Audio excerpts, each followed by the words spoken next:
Hello, listeners. Jordan here. I just want to let you know that you can listen to Nighttime early and ad-free on Amazon Music. Include it with Prime.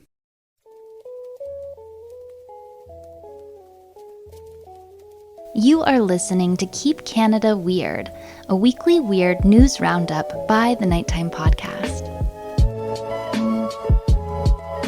Handsome Aaron Airport.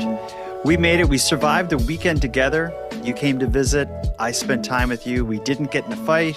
We didn't drive each other crazy. We're still here, podcasting. Yeah, we were even watching wrestling together and didn't practice any moves on each other, didn't hurt each other because we're not supposed to try that stuff at home. Yeah, there was a warning at the beginning. Yeah, admittedly, we didn't really watch it together. You actually fell asleep pretty early. I sat there. And I wouldn't say early. I fell asleep towards the end. I started to doze off. I was very tired. It happens. I'm not going to be tired tonight because my special drink tonight in my Robin's Donuts cup is Twinings tea, and it's caffeinated. Oh, Let's let her rip. You're a wild man. I don't agree with that. Ooh. Well, I figure people listening to this are listening most likely on Friday. So I got the Friday vibe about me. So yeah, I'm drinking caffeinated tea.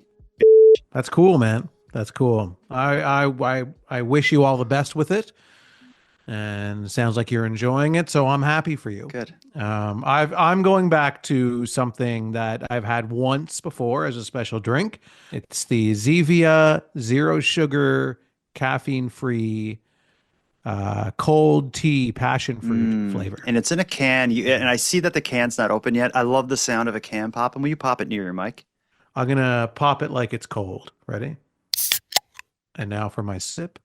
Oh, yeah. That's good. Velvety.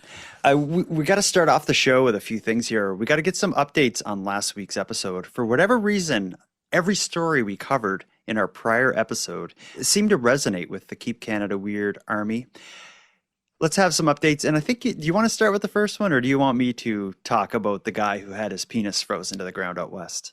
Well, I've been talking about frozen penises all week since that story. So, well, that story, for whatever reason, I guess it was big news and it's so salacious.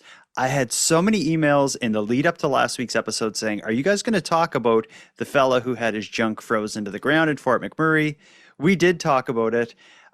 But not everyone listens to the episode right away. So for days, even after the release of the episode, I was continuing to receive voicemails just like this one I'm going to play. This one's from a listener named Steven, who recommended we cover the story a couple days after we did, but that's okay. What I started to enjoy was just how people described the story to me. Here's how Steven pitched it. Just wanted to let you guys know, love your show, by the way. TMZ had a news broadcast about a Albertan bar patron getting his members stuck on the pavement, frozen. You know, that's weird enough for me. Keep Canada weird there, guys. So short and sweet. My favorite part of that voicemail was simply referring to it as his member. Something about that in the context of it being frozen to a sidewalk outside a bar in Fort McMurray. I found that amusing. But here's where the update comes. Now, this is different than a typical update where I don't necessarily have more information on that story, but I have an avenue that you and I can choose whether or not we want to go down that will give us much more information on this situation. I got a voicemail from a listener named Alicia, and she has an offer that I don't think I'm willing to accept without you talking me into it. Here's what she had to say. Hi, Jordan. I'm listening to today's release episode. I live in Fort McMurray, Alberta, and this was the talk of the town this week, let me tell you. I have video footage because, unfortunately for the poor guy involved who got frozen to the sidewalk, this video circled everywhere before it got taken down everywhere or blurred out. If you want to see kind of a bit of what happened, I'll leave my contact information here at the end. If you guys reach out to me, I can send you back the video. Thanks. Bye. Aaron, is that something you would want to see unedited, unblurred? No, no, Okay. no. I personally don't want to see it Okay. myself. If you want to Oh, see I it, absolutely don't. and you can maybe talk about it a bit more in depth. Mm-mm, mm-mm. I would support that. But however, I, in good conscience, I can't do it. Yeah, I can't either. And that I was my can't. thought when I got that It's too email. Like, gross. Alicia, I appreciate the offer. It's great that we have correspondents on the ground that can get us this information or these documents, or in this case, the video of this whole situation happening. But I think Mhm. that's a mystery best left unsolved, to quote Spinal Tap. I don't want to see it. I liked, I saw the blurred version and you couldn't really see what was happening, but like I talked about in the last episode, the sounds of the crowd reacting to what they were seeing, that Yeah, was enough yeah. for me. I don't need anything else.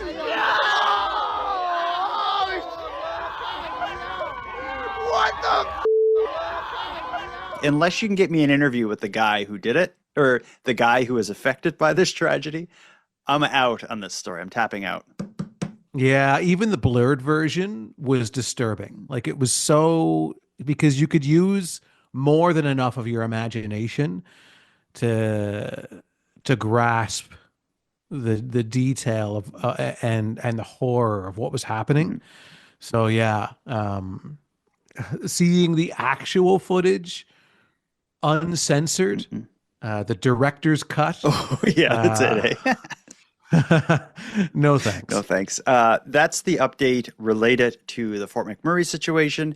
We also talked about the death of cherry blossoms lately.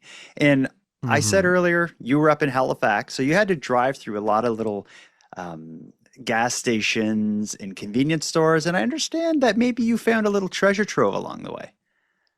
Yeah, so Randy and I had gone up to Halifax to visit you, and then on our way back, we stopped at what is probably the most popular place for a Cape Redder to stop at on their way to and from Halifax, and that is the Big Stop, just at the Canso Causeway. The Big Stop is like a And gas station, restaurant, convenience store in one, and it's yeah. It's everything you could possibly need to survive an apocalypse. It's at the Big yeah, Stop. if something really bad happened, like I don't know, animals uprose and tried to take over the world, if you could like fence in the Big Stop, that'd be a pretty good spot to Hmm. start. And also, not only that, the Big Stop directly behind it is like a body of water that I think connects to the Yeah. ocean. You'd be in good shape there. I never thought of that I before. think you'd be in great shape to repopulate the planet, starting at the Big Stop. So go on. Um, Let me paint the picture again. You're in the Big Stop. Randy is probably yeah. in the bathroom doing his thing, and I was just about to say, while he was in the bathroom, I stumbled across what I call in this day and age the mother lode of the soon to be extinct cherry blossoms. So I bought one. Randy bought quite a few oh, of I them. bet. So when you see on eBay a bunch of cherry blossoms coming up for sale, it's Randy. But I bought one strictly for the fact that I haven't had one in probably 25, 30 years since I was a kid, since I was young. Okay. So I vaguely remember what they taste like, but I've always kind of on their way out. I'm like, I hope I can find one so I can at least have a moment to remember. So I'm going to do that right now on air with the Keep Canada Weird Army. So I opened up the small square yellow box that has a very graphic picture of the inside of a cherry blossom. Yeah, it is like hardcore cherry blossom pornography on the front of that box. Yeah, it's highly sexual. Okay. Anyway, so that is, and then when you open it up, it's wrapped in tin foil. And now here we have the block of chocolate, whatever shape you think this It is. doesn't have any discernible shape, I guess. Yeah, it looks like melted Easter chocolate that you found in the back seat of a car. So get into it. Big bite. So I'm gonna take a big bite. Here we go. And it's not a attractive food to see someone eat because No. it's just full of liquidy Oh sugar. no, Oh, it's it's dripping on my dripping everywhere. computer. Oh, right on your keyboard. Time to get a new computer. So talk me through it. What are you tasting? A mediocre chocolate. Okay. So do you see why they're going extinct? I'm surprised they lasted as long as they did. They're not convenient to eat. I've got cherry blossom goo all over my MacBook now, so that's Great. awesome. I'll miss them because they're always a visual staple in every convenience store. But um, yeah, I'm glad to at least try. I'm glad I got to try them before they went out. Okay. Well, good. Well, speaking of things that are going out that some people are going to miss, one thing that went out that you complain about a lot is Mm-hmm. the Tim Hortons Roll Up the Rim contest that involved actually rolling up a physical rim on a coffee cup as opposed to opening up an app and doing some kind of digital roll of dice, I guess. We got some news here. Normally, I would call on the newsboy to introduce a story like this, but I'm going to do one better. A listener named Allie contacted us, and she volunteered to offer up a news girl intro for this story. Whoa, really? Buckle up. Extra, extra, read all about it. Tim Hortons Roll Up the Rim is back. Back to the original, rolling it up on a cup. Sounds like the newsboy now has a girlfriend. They call them shippers. Everybody's shipping newsboy and newsgirl.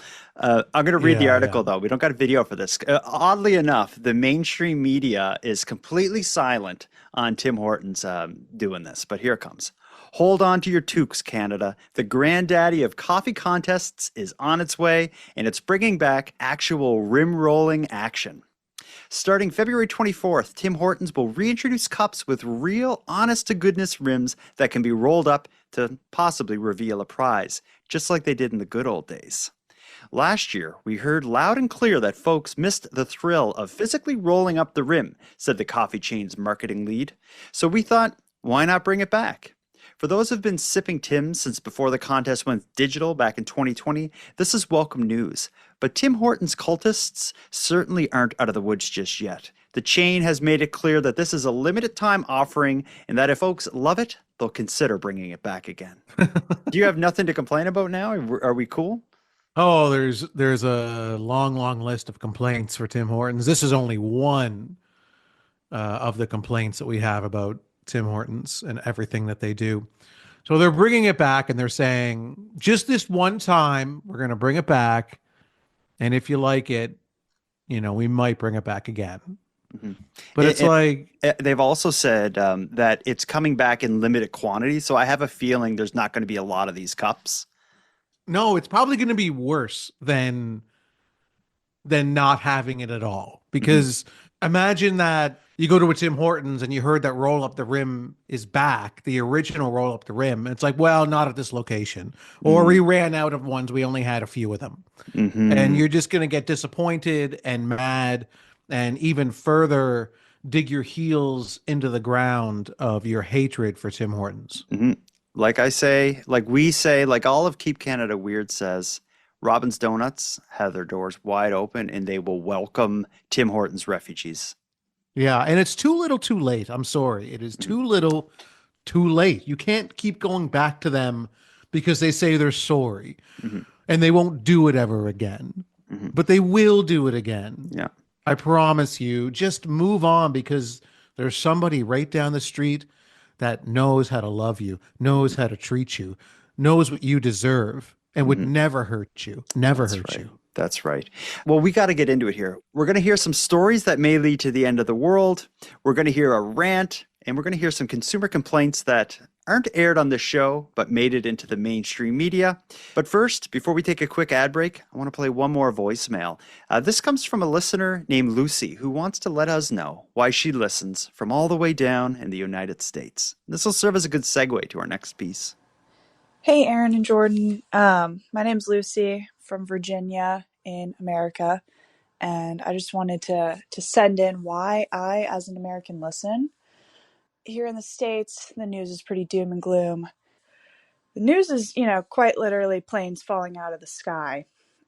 So getting to listen to you all talk about Canadian circumcisions and serial killing sea otters and the divorcee Bigfoot hunter, it just brings me a little bit of happiness and light, and y'all's banter is hilarious. So that's why I, as an American, listen to your weird Canadian news.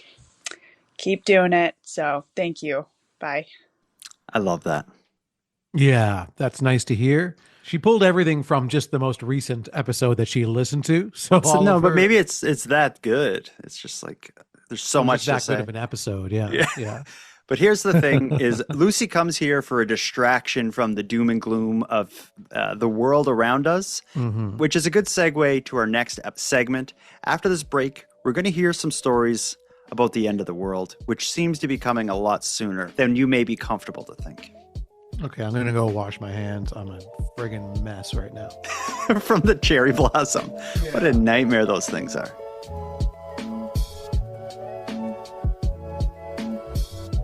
Aaron, are you sitting down? Yeah, yeah.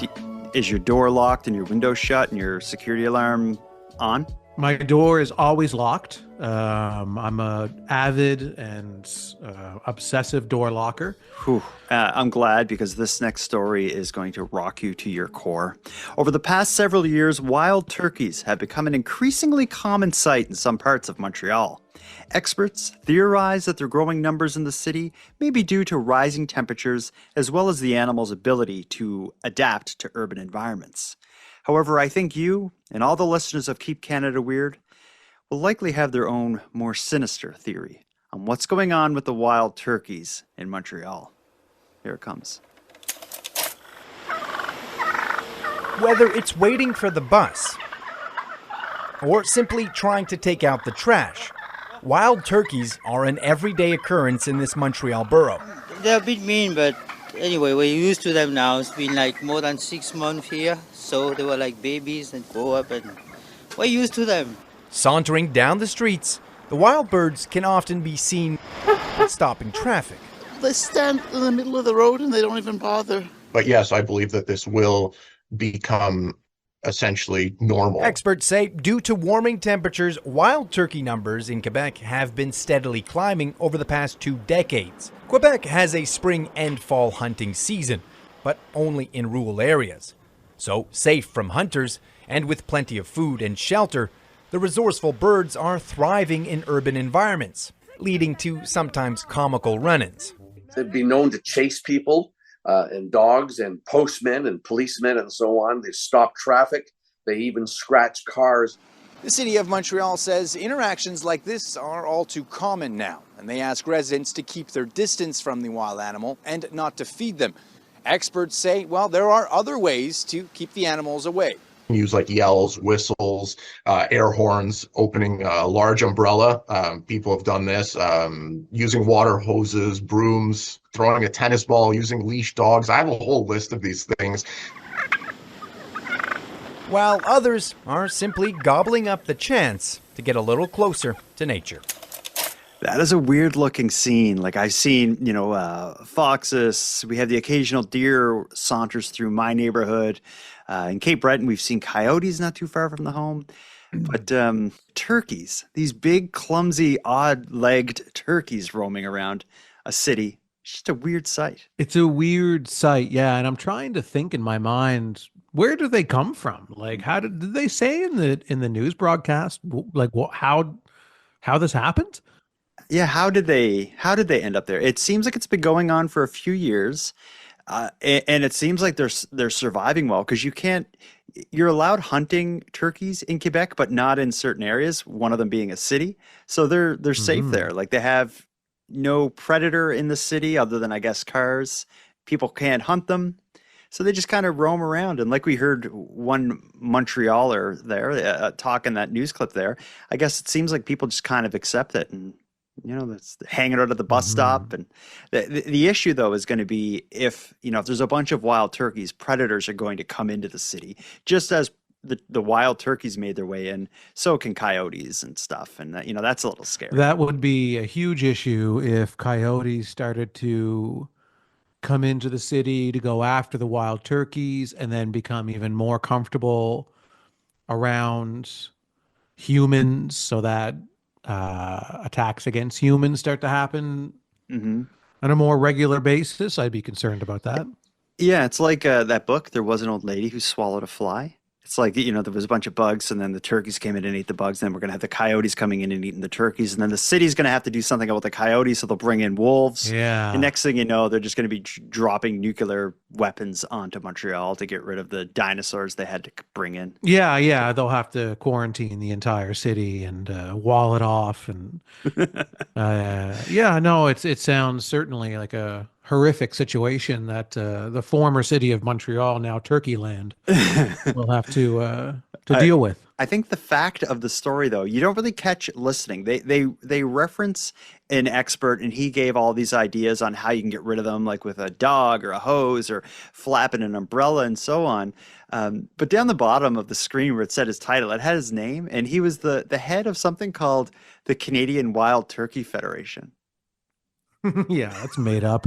Yeah, it sounds it. I think he's probably like a YouTuber or like some guy on TikTok or Twitch who just like kind of tricked the news into having him on talking about turkeys. It's just the name of his pub crawl is what it is.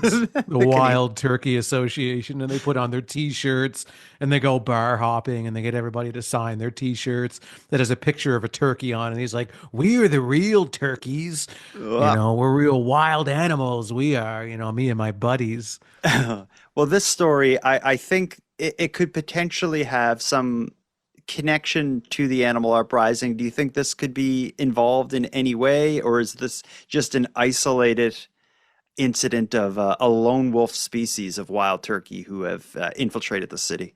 I certainly can't see what the strategy would be if these wild turkeys are working in conjunction with the animal uprising, which I'm sure they are in some facet. But let me just recap a couple things from the story. We heard how they're walking out into the road, stopping cars. They're chasing people. They're scratching cars. Seems like they're more interested in cars than anything else. Yeah. It's an attack on our transportation system. It seems like they're trying to see if they can slow down or even bring to a stop our methods of escaping. Perhaps it seems that that's their general focus. So I wish them all the best. Again, I've submitted to the animal overlords. Yeah, so go for it, turkeys. Yeah. This story didn't scare you as much as I thought it did, because I know you're worried about the end of the world. Let me try to level this up a bit. I'm going to ramp it up to something a bit more terrifying. A newly discovered asteroid, the name they gave it is 2024 YR4, has caught the attention of scientists, not just because of its size, but for its small yet terrifying chance of striking Earth. I'm going to play you another news story, and this is going to make the next 7 years of your life maybe a little more precious.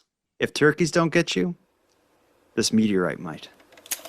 A 100-meter wide asteroid called 2024 YR4 has triggered global planetary defense procedures for the first time ever. The asteroid was spotted by a telescope in Chile, and based on measurements gathered so far, it has a 1% chance of smashing into our planet just days before Christmas in 2032. NASA has a plan in place to keep the Earth safe. I think that if this thing turned out that it was headed for Earth, one of the options available would be to send up a spacecraft and try to bump it like a billiard ball and change its trajectory so it doesn't go into the pockets, so to speak, and hit our planet. Riskin says the asteroid can destroy a whole city, but not civilization. He says it's big enough to take seriously, but not something to worry about right now. None of that was very reassuring. There's nothing to worry about right now. Yeah. You can knock it off course like a billiards ball. Okay. That's reassuring because they have a plan and the plan works.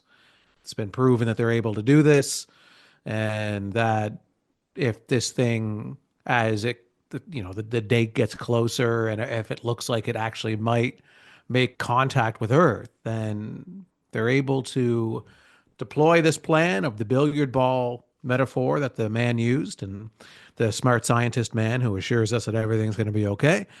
And then they'll just gently and beautifully knock it off course, send it into someone else's planet, someone else's problem, and Yeah, and I'm not worried about it. What I read about this is it's not a 1% chance right now, it's 1.3% chance is what Okay, I've that's a read. big difference. Like, because, 1% is a very low number, but 1% chance of a asteroid like leveling Earth. It's not that it wouldn't destroy civilization, but it would do some serious damage. This thing is between 40 to 90 meters wide by the time it gets to Earth in Mhm. just before Christmas in 2032, so only 7 years from now. Uh, if it did hit, it would level a city. Something like that happening in our lifetime would be so incredibly wild. But given some of the things that did happen, this would fit right in. So say 7 years from now, or say actually, let's say 6 years from now. So a year before this thing could possibly hit, they've done the math, they've crunched the numbers, and they've determined that this is in fact 100% going to hit Earth. Now, it's capable of destroying a city, so it's not going to destroy mankind. Nothing to that effect. However, there is one unfortunate city that's going to really get it. So now the defense of that city, like, do you think this will get political if that were to happen? And it's like, yeah, but it's, Detroit. Eh, you I, know. I'm sure it would. I don't. Everything. I can't even imagine. Given the climate that's happening in the world right now, I can't even imagine the conversation that would surround how to deal with all of this. But it would be a wild time if you knew it was going to hit in a year. Let's say NASA tried to send something up to knock it off course like a billiards ball, and it didn't work. So we're now having to just get everybody out of this one part of the world and move them to another country or something because this asteroid is coming and there's nothing we could do about it. Oh man, that would be wild. I hope an event like that would bring civilized humanity together. I'm thinking like the rest of the world will just be like, you're on your own. It's not going to affect us. So we're not going to help. We're not going to put any kind of our resources into it. So you have one city in one country that's going to get annihilated. But depending on what city it is, will I think depend on the amount of effort that the rest of the world will put in to Yeah, help seriously. stop this thing. So that's kind of what I'm thinking. So if it's New York, if it's Washington, if it's any other important capital around the world, like you'll see a lot of effort put forth. But if it's just some kind of scuzzier city in maybe a country that nobody gives a darn about, Like Canada. yeah. I mean, I don't Well, know. chances are it would hit the water, wouldn't it? Like most of Earth is like ocean. Well, there's a much better chance that it would hit water than it would land. Yeah, if you look at it. But, once they closer to, I'm sure they'd be able to determine where this thing is going to. Yeah, but if it hit the ocean, that'd be a big problem too, because we'd be dealing with. Yeah, you'd send probably a tsunami of some kind would occur, and no matter where this thing hits, it's going to cause some issues. Okay. But It's as dystopian and bleak as the idea of an asteroid hitting Earth just before Christmas 7 years from now is. Even darker than that is when I really in my brain try to think of how people would react. I would like to think that something like this would pull people together and get us all to, forget about politics and all this other stuff and work together to find a solution. Probably wouldn't happen. no, especially when it's only a certain group of people's problem. Mm-hmm. Because once it's determined that, okay, it's going to hit this city and it's only that, it's going to destroy that city, but everyone else is going to be okay, the rest of the world's not going to care. Yeah, but I guess it would be similar to how Chernobyl was handled. Like that was like one area that just got rocked. But let's lighten the mood up here. Something we asked for in the past is people to share with us businesses that have kind of tongue-in-cheek or double entendre names. A listener named Carol Ann wants to tell us about a spot in Brampton that she thought we may find amusing. Hi, Jordan and handsome Aaron. My name's Carol Ann. I'm from Ontario. I was just listening to the January 17th Keep Canada Weird, and you were asking if any of us knew any tongue-in-cheek business names. I grew up in Brampton, Ontario, and near the airport there, there was a Chinese food buffet called Walk and Roll, and I always thought that one was kind of funny. Anyways, I love the show. I love everything you guys do. Thanks for making me laugh. Take care and keep Canada weird. Thank you, Carol Ann. And I love that name, Walk and Roll, because it's a cool play on rock and roll with like that accent thrown in and stuff, which is cool. But also a Chinese restaurant would use a wok to cook in, and they would make a lot of like spring rolls and stuff. So it really works from both angles. Yeah, I can see it being a little problematic though, because it's hard to say it without doing the accent, you know? Yeah, without coming across as like a South Park skit or something. Yeah, yeah. Do you want to say it? Say the business name? Absolutely not. Absolutely not. No? I wonder if it's even intentional. What if the guy's like, we use a wok, we make rolls, we'll just call we'll name it after that, what we call walk and roll. Not realizing the way some other ears. Okay, so you said it, and you had a bit of it, A walk and roll. Yeah, that. Yeah, say it again, actually. I'm not going there, but I enjoy that name. I should also say, actually, before the ad break, I Googled walk and roll to see if it's still open. And there's like 3 other walk and rolls. I don't know if it's a chain or if just multiple people have come up with this great name together, just as a. It's all separate circumstances. None of them know each other. They're not related. They just all thought of this really great name. Yeah, just like I talked about Curl Up and Die, the hairdressing place that was in Glace Bay. There's actually like another one in Nova Scotia, and I saw like 3 in the States. So maybe these kind of tongue-in-cheek names aren't as clever as we think. Maybe a lot of these people are just copying. We need to know who the very first walk and roll was. Patient Zero. We need to know. Okay. Yeah. Well, let's have a quick ad break. We'll figure it out while we're offline. Be right back.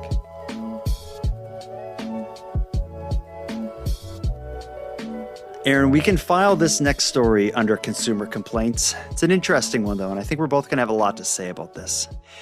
For hundreds of WestJet passengers, what was supposed to be a routine flight home from Mexico turned into an unexpected, frustrating nightmare.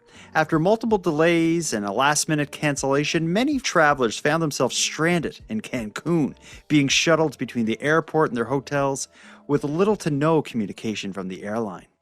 And yes, of course, the media was there to capture all the rigmarole. This is the story that I'll call Calgary or Cancun. Well, several Calgarians are among those stranded in Cancun after repeated disruptions with a flight back to Calgary.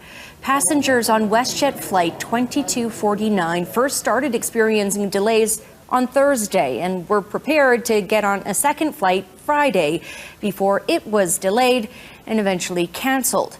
Those stranded at the airport tell Global News they spent roughly 16 hours there over the past 2 days, being shuttled to and from the hotel each night. They've also told us stories about young passengers getting sick, expensive food costs, and having to cancel work, all the while being left in the dark about their situation. Just say, hey, here's what's happening. There's a delay. There's a mechanical issue. We're not sure when it's going to be done, but you know what? If they actually knew when it was or was not going to be done, or the flight wasn't actually going to come from Calgary, get us to the resort early. Let people try to recapture some of their time. WestJet confirmed in a statement to Global News the delays are due to mechanical issues, and all affected passengers will be on a flight home on Saturday. How terrible do you feel for those people? Zero. Less It is than the zero. biggest first world. You know that there's only a 1.3% chance of that asteroid hitting us. That's a much larger percentage than the give a Fs that I have for these people in Cancun who are allowed to leave the airport and then go back to their hotel and then come back. Whereas a lot of people, when they experience a delay, have to wait in the airport and it's uncomfortable and they have nowhere to go. These people are just like, yeah, now I got to go back to the hotel for a couple hours and in Cancun where it's warm and nice. Some of them even had to cancel work. Yeah, some of them even had to cancel The work. poor things. And some of the young ones got sick. Just eating desserts at the resort. Like what were they sick from? So either they got sick from something they were going to get sick from anyway, or what? Waiting made them sick. Like, I don't know. It doesn't make any sense for them to say that. It's just they're trying to put as much meat into this meatless story as humanly possible. And they're like, yeah, and one of the kids said their tummy hurt. So Admittedly, he'd been eating Jell-O and whipped cream all day at the resort. Yeah, at the resort that he's been loving staying at and going back and forth to over and over and over again, where he gets unlimited Jell-O. Yeah. But the guy that was like, why don't they just tell us, man? Like, why don't they just tell us if it's a mechanical issue? Because then I can go back to the strip club and I can hang out in the strip club for as long as it takes. But why don't they do that? Why don't they just send me to the strip club? Yeah, I didn't think you would feel too bad for them. It was very much a first world problem. A part of his solution was like, if we knew how long it could take, they could just leave us at the resort. Yeah. Like, yeah. Like how bad, like how bad is this ride from the resort to the airport? Yeah. If they just could just tell us exactly what was going on. I don't know. Yeah. These people. You got an amazing, like if they have like travel insurance, that's probably going to help them with a lot of, if any extra expenses they have. But then again, if you're in Cancun on a vacation or whatever, you should at least have the capacity in your bank account to handle a few extra days of food if you have to. And then as far as like missing work, what better excuse is it than like they canceled my flight and like it's in the news, like there's nothing I can do. Yeah. Like it's a golden excuse. You're not going to get fired for that. And if you work for a company that would fire you for that, then they were going to fire you anyway. For some other nonsense. So you got it made. These people should be on the news celebrating. It's wild. These are the real wild turkeys in Canada right now. Like these people. The headline, the headline should be Calgarians win this sort of lottery and their trip is extended in Cancun. Yeah, and they can go back to the resort. It just blows my mind, these people, that somebody alerted a news outlet to come and cover this thing is the weirdest part of this story. To interview these people and talk to them. Yeah. Well, there's a famous comedian. He's the guy that he was canceled for sexual. Louis C.K.? Yeah, Louis C.K. had a great bit about people complaining about air travel and stuff. One, because people come back from flights and they tell you their story. And it's like a horror story. They act like their flight was like a cattle car in the 40s in Germany. That's how bad they make it sound. Right. They're like, it was the worst day of my life. First of all, we didn't board for 20 minutes. Right. And then we get on the plane and they made us sit there on the runway for 40 minutes. We had to sit there. Oh, really? What happened next? Did you fly through the air incredibly like a bird? Did you partake in the miracle of human flight, you non-contributing zero that you got to fly? You're flying! It's amazing. Everybody on every plane should just constantly be going, oh my God! Wow! Yes! You're flying. You're sitting in a chair in the sky. Yes, yes. But it doesn't go back a lot. And it's not really, here's the thing. People they say there's delays on flights. Yeah. Delays, really? New York to California in 5 hours. That used to take 30 years to do that. And a bunch of you would die on the way there and have a baby. You'd be a whole different group of people by the time you got there. We were just talking about an asteroid annihilating a city in 7 years. And you know what that story didn't have is anyone complaining about it. And nobody was sick either. Nobody's tummy hurts. Well, I'm glad we're on the same page about the Calgary or Cancun. I'm going to choose Cancun. Calgary or Cancun? I'm going to pick Calgary because it's in Canada and I'm here to keep Canada weird. I'm not a traitor. Okay, good. Solidarity. No, that's our consumer complaint, but I want to go out with something interesting. We opened a bit of a can of worms last week when we introduced the Keep Canada Weird Rant Room, which is a sort of segment that we're going to end a couple episodes with, which allows listeners and correspondents of the show to rant about whatever the heck they want. I'll tell you, we got a whole bunch of those voicemails of various rants.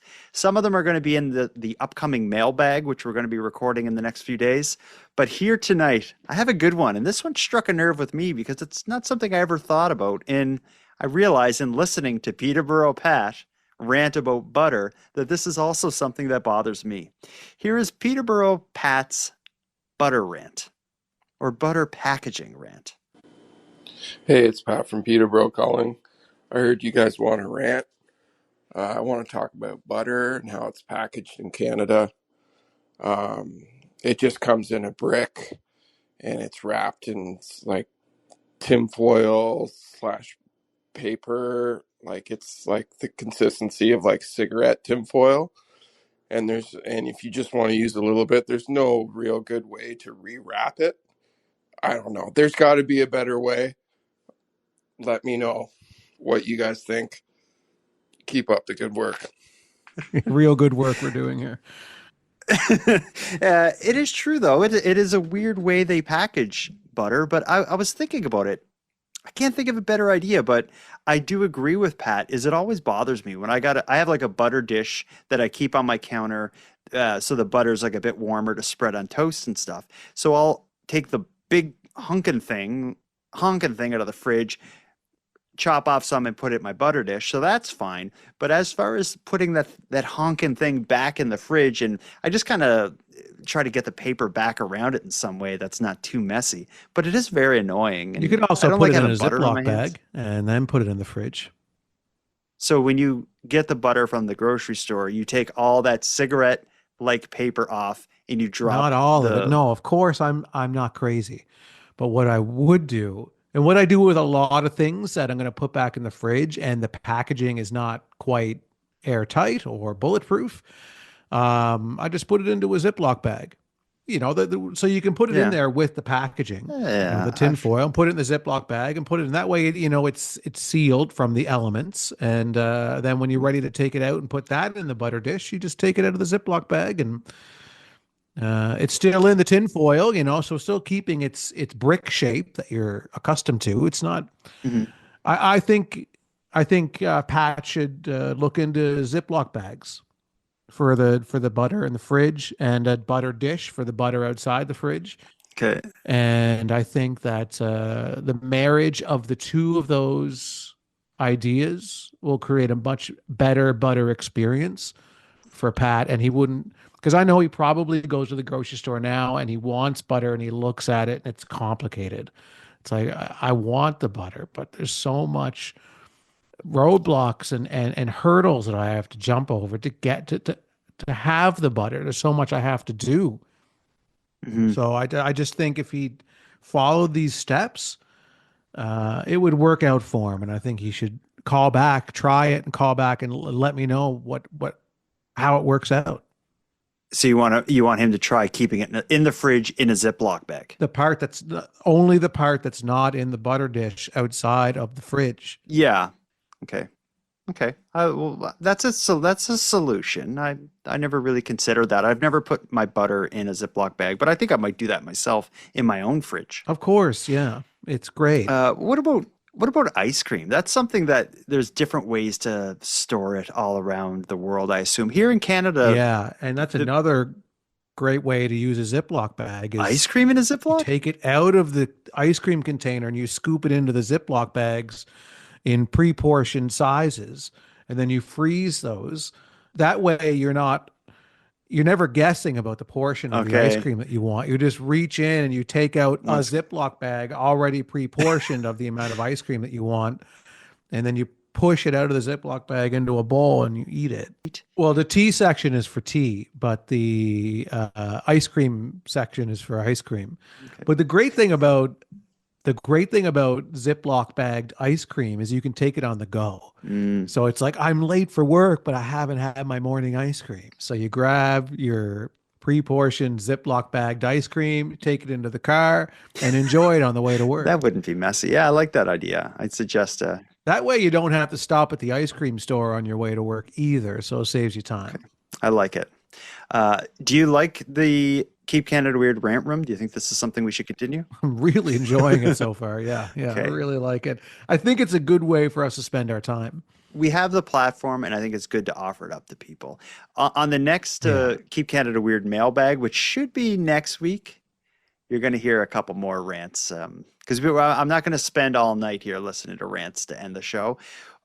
I always want to end on a positive. We start with something positive. We end with something positive.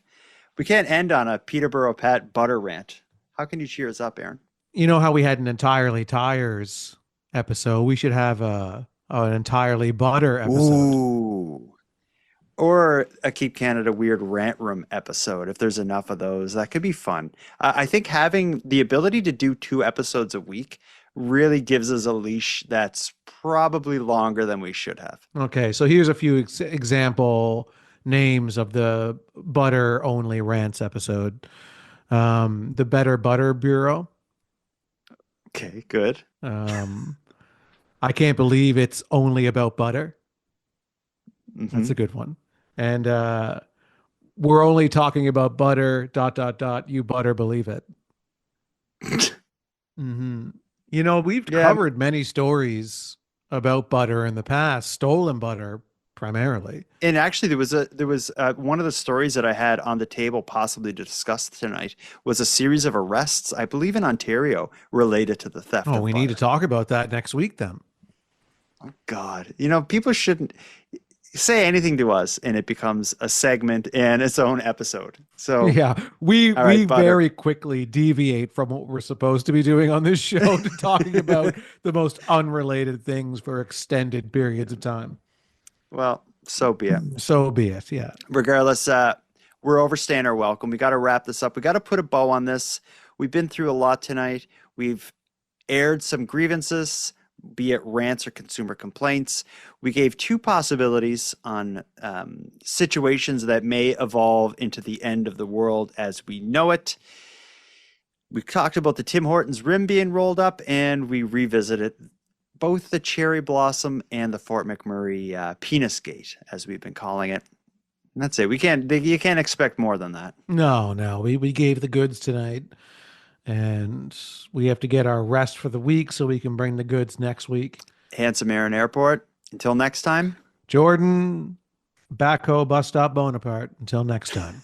I'm going to enjoy the last 7 years with you. If the world ends in 2032, we still got 7 years of fun, health, and happiness to spend together. And I'm looking forward to every day of it. Yeah, Jordan, until next time, 7 years is a good run. You know, you can get everything you need to get done in 7 years. So I'm not worried about it. Even if it is going to hit, I'm going to be ready. And I would have done everything on my bucket list in those 7 years. And I'll just have my arms outstretched, waiting to be taken to that weird world in the sky. And now to our viewers and listeners everywhere. Good night.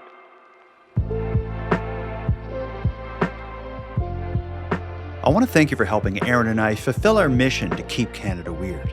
If you've got a news story from your area that you'd like to share with us, or have any thoughts or theories or opinions on anything we discussed tonight, we'd love to hear from you. You can contact us by using the voice recorder that can be found at nighttimepodcast.com/contact. And on that topic, I want to give a big thank you to this episode's correspondents. If your voice message was aired tonight, you can email me your address. My email is nighttimepodcast@gmail.com, and I'll get a Keep Canada Weird badge and swag pack sent out to you. I just ask that you wear the badge proudly and responsibly.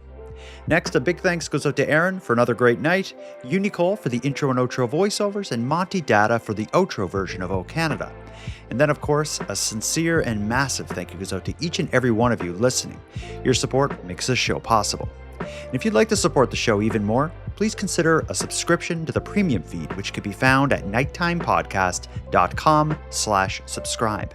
The premium feed costs just a couple dollars a month, but that money will fund the creation of new episodes of the show, and it'll give you those episodes 2 days early, ad-free, and access to a back catalog of episodes. And even if you don't want to go premium, you can still support the show by sharing this episode on social media. That helps a lot too, and it's free. Your support is very much appreciated.